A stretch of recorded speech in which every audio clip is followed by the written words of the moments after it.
kita berbicara mengenai near death experience. Gitu.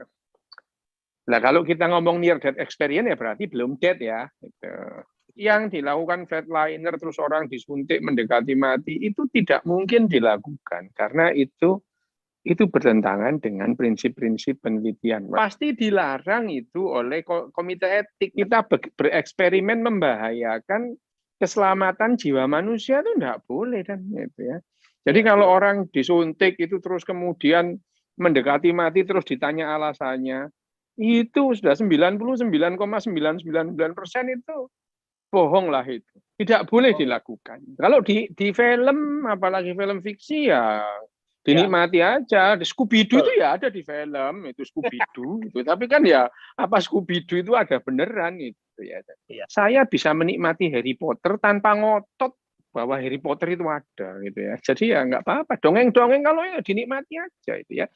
Tapi masalahnya kalau kita berbicara mengenai sesuatu, pertanyaannya benar atau tidak, itu harus ada pembuktiannya gitu ya. Terus kalau misalkan itu loh mati tapi hidup lagi gitu. Loh ya sebetulnya itu belum mati gitu ya. Karena kalau sudah mati ya nggak mungkin balik lagi gitu. Kalau kita berbicara tentang mati gitu ya, dalam kedokteran mati itu macam-macam levelnya gitu. Pertama, mati batang otak atau brain dead atau brainstem dead ya. Mati batang otak itu adalah sampai di level batang otaknya mati semua itu. Ada bagian otak yang mati, misalnya kortek ya. Di korteknya rusak semua, sudah tidak ada aktivitas di korteknya. Gitu. Tapi batang otaknya masih bekerja. Ini otaknya belum mati, gitu ya. Otaknya belum mati. Nah kalau seluruh korteknya rusak, orang ini nggak bisa mendengar, dia nggak bisa melihat, dia tidak bisa meraba, dia tidak bisa menggerakkan tangannya. Tapi apakah dia masih hidup? Lah kalau yang namanya midbrain-nya, bahkan yang namanya brainstem-nya itu masih bekerja, lah orang ini masih hidup itu ya. Belum mati secara klinis itu. Nah, itu tadi dekortikasi, korteknya udah nggak bisa semua. Terus kemudian deserebrasi, cerebrumnya itu udah mati semua. Nah, kalau sudah begitu, batang otaknya masih bekerja. Dia masih bisa bernafas ya.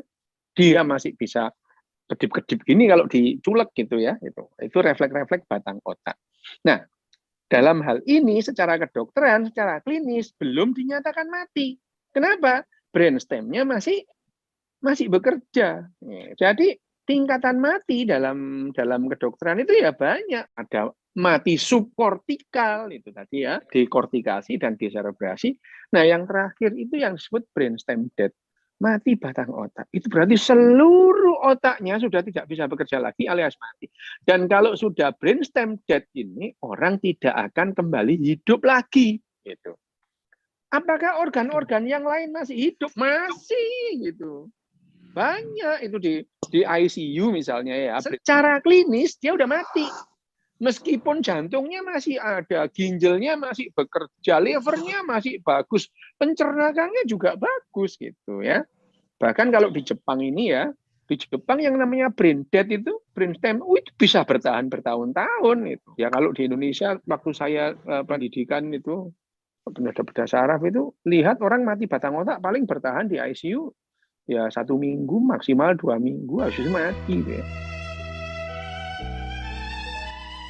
Jadi dalam dunia kedokteran, mati itu bertingkat gitu. Nah, diagnosa mati itu diagnosa pastinya apa gitu.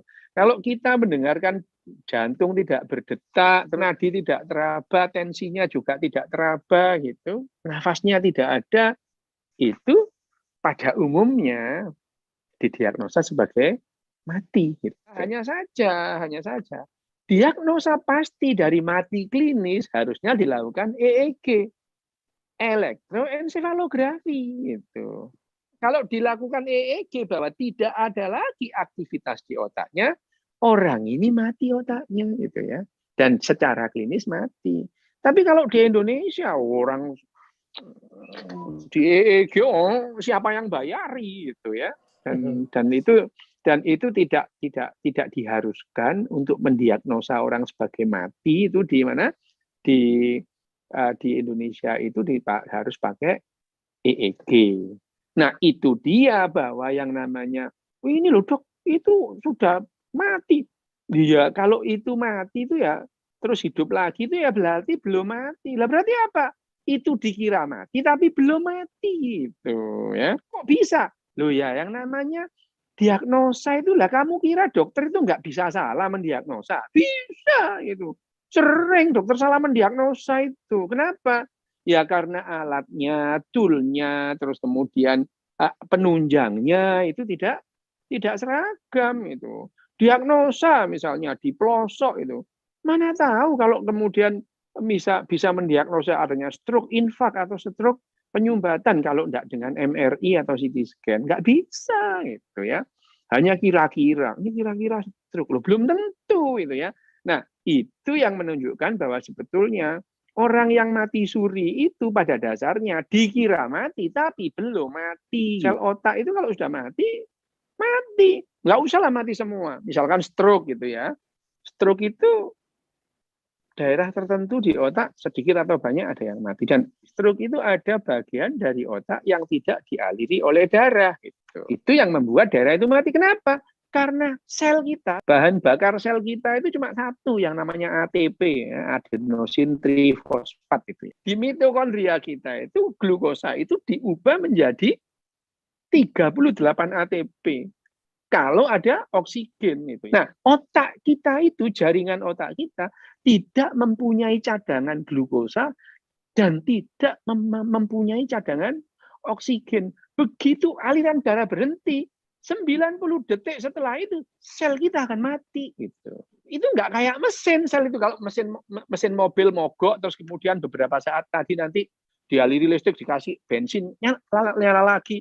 Begitu sel kita mati, gitu, energi itu nggak ada. Bukan hanya mesinnya mati, sel kita itu rusak, gitu ya. Dan itu yang terjadi kalau terjadi stroke ya. Sama dengan kalau jantung kita berhenti berdetak, gitu ya. Aliran darah ke otak berhenti semua. Ya. Dalam waktu beberapa menit, semua jaringan otak kita tidak teraliri oksigen dan tidak teraliri oleh glukosa. Mati, gitu ya. Mati.